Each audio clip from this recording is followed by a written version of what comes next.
What's up everyone? John Rettinger from Techno Buffalo here with an unboxing of the world's first 3D portable gaming console. This is a Nintendo 3DS. Let's go ahead and see if it lives up to the hype.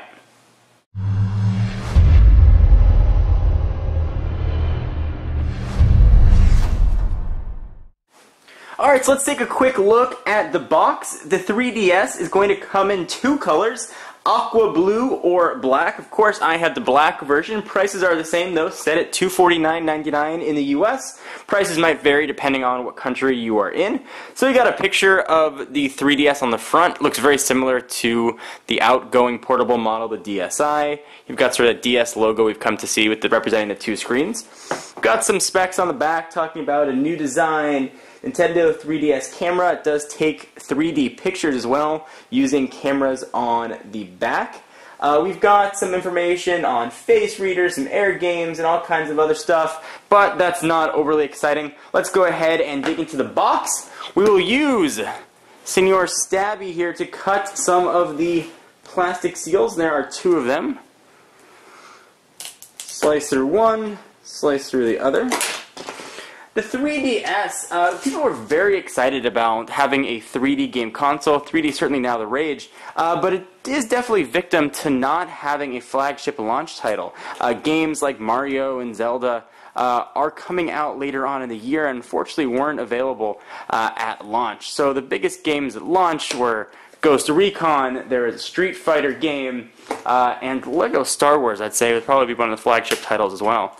There we go. Let's go ahead and open this up. I've actually not seen one of these yet, nor did I have an outgoing DS or DSi. So I'm very curious to see how this lives up to the hype and certainly the excitement that surrounds it. So Nintendo includes a gigantic operations manual here, so if you want to go ahead and read that, you can. Let's see what else is going to come in here. Looks like there is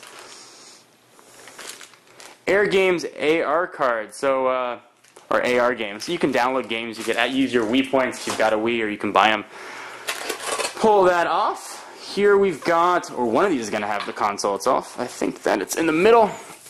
There is the console. Push it off to the side for just a minute, then we'll run through all the specs on it. Probably the first time we're ever going to see it without fingerprints. You can see me in the reflection. There are those two cameras that we were talking about. Feels very light in the hand. Just go ahead and push that off the side for just a moment and see what else you're going to get in the box. Looks like this is a docking cradle for charging. If you'd like, you can go ahead and you can see there's a picture of it. Go ahead and sits right down there and will charge. And it appears that it uses a proprietary port. Now let's take a look and confirm if indeed it does, because we've got the charging brick. It looks almost mini USB style, but I do not believe that it is. It is a Nintendo proprietary format, I believe. So now that we've got the 3DS out of the box, let's go ahead and take a look at the console itself. It's got those two 3D capture cameras right on the back. Kind of looks like eyes. If it had a little nose and mouth right there, it'd be smiling at you. Right now, it's only for still pictures. It feels very light in the hand, even with the battery inside. Let's go ahead and open it up.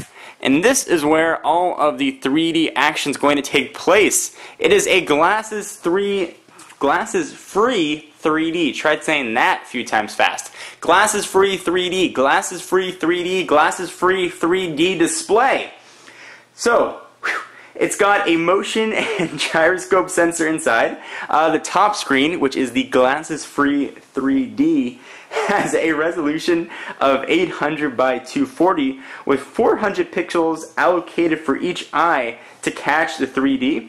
The bottom is a resistive touchscreen, meaning it's going to use a stylus. We'll take a look at that in just a moment, which has a resolution of 320 by 240. There's a new way to control the Nintendo DSi, or 3DS rather. I'm going to say that, probably mix those two up. Nintendo 3DS. Nintendo is calling this the Circle Pad.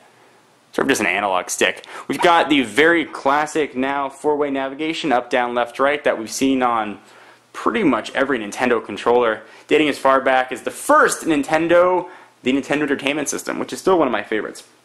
We've got your four buttons here, X, B, A, and Y. You've got what looks like LED indicators, but these are actually physical buttons that sort of depress denoting select, home, and start.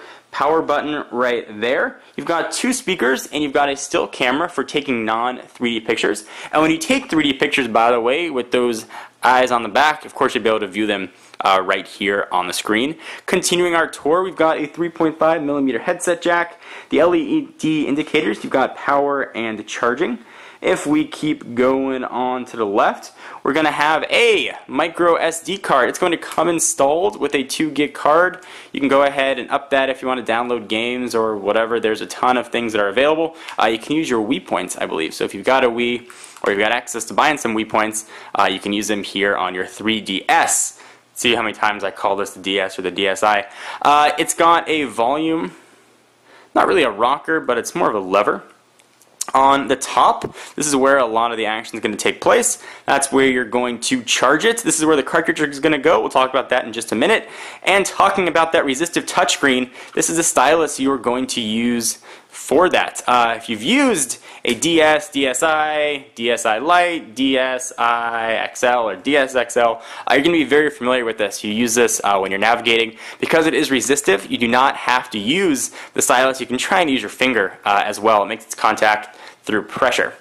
We've seen the resistive touchscreen used in a lot of smartphones, although a lot of touchscreen technology, in fact, most touchscreen technology, has gone away from the resistive method.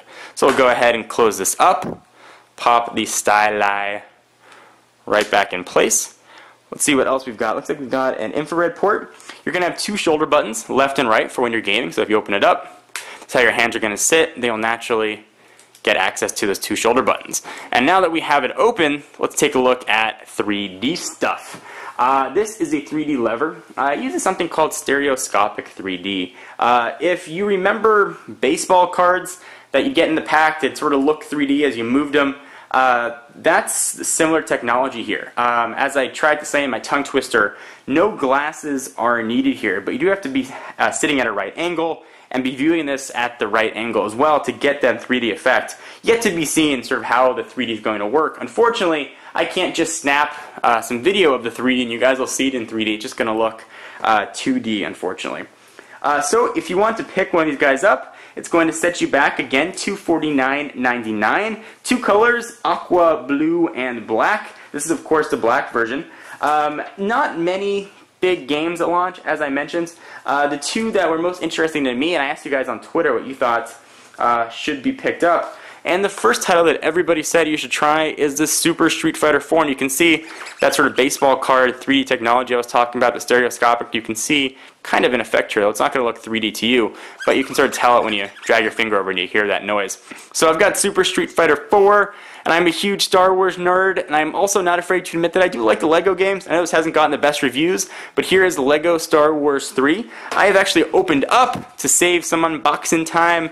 Star Wars, so I'm going to go ahead and show you what the boxes are going to look like. Tiny little cartridge is going to go there. You're going to get a book. Speaking of said tiny little cartridge, here it is, and this is very, very, very small. Fully backwards compatible with DS, DSi, DSi Lite games, all that business. You're going to get about 3.5 to 5 hours of battery life while using 3DS games. A bit more when you're using the backwards compatible games. Let's go ahead and see how the cartridge fits into this guy. Assume it faces out. And it does indeed. And if you want to eject it, just go ahead and push in. Let's go ahead and turn this thing on. I have already set up the date and the wireless and all that kind of business. This does have Wi-Fi connectivity, so we'll go ahead and power it on. I'll show you the splash screen, and I'll show you some hands-on in the video as well. Even though you're not going to be able to see 3D, sort of I'll walk you through and show you whether or not I think that the 3D is even apparent. Street Fighter's in there. You can see the Street Fighter logo. Oh, it's probably going to look super weird on camera. Every time you move, when you see one of these in person, the screen tends to change a little bit, like those baseball cards we talked about. So I don't know if you're going to get any effect on camera here when you look at that, but very different and weird. Although the 3D effect does seem to work. The bottom screen here is just your standard resistive touchscreen, no 3D-ness going on there. So guys, what do you think about the Nintendo 3DS? You excited, not excited? You're waiting for the Sony PSP2, NGP, whatever they're going to end up calling it. I'd really like to hear what you guys have to say. And of course, I'll be doing all kinds of impressions and stuff here with the Nintendo 3DS. I'm John Rettinger from Techno Buffalo. Be sure to check out the website for all your tech news. and I'll see you in the next video. Bye-bye.